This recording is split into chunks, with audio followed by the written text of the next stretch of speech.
Pinag-aaralan na po ng National Maritime Council ang paghahain ng reklamo sa United Nations kasunod ng pinakahuling pambabangga ng China Coast Guard sa mga barko ng Philippine Coast Guard. Pero giit nito, walang plano ang Pilipinas na tapatan ang pagiging agresibo ng China. At nakatutok si Ivan Mayrina.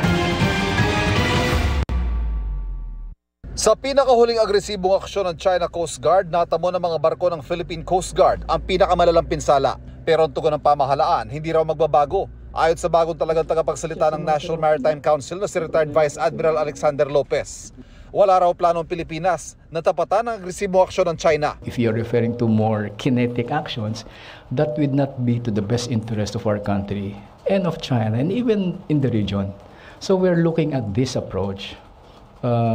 We can never go wrong by using this diplomatic and peaceful approach. Ipinagutos ng Council sa Philippine Coast Guard na mangalap ng ebidensya para sa posibleng paghahain ng isa na namang diplomatic protest laban sa pamabangga ng China Coast Guard malapit sa Escoda Shoal kahapon.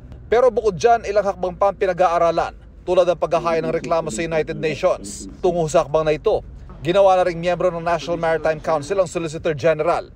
Nais ding reklamo ng Council ang anilay paglabag ng China Coast Guard sa UNCLOS at ang 1972 Convention on the International Regulations for Preventing Collisions at Sea.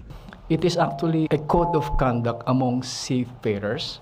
The principle behind it is to ensure safety among vessels at the high seas especially, para hindi sila magkabunggu-bungguan. But what happened is, sila pa yung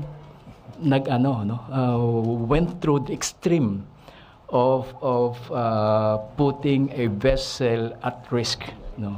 So it's ridiculous on their part. Nangyari ang panibagong pambabangga sa mga barko ng Coast Guard isang buwan matapos ang provisional arrangement para sa matiwasay na resupply mission sa Ayungin Shoal. Pinag-aaralan din ang pagpapalawak ng kasunduan sa iba pang bahagi ng maritime domain ng bansa.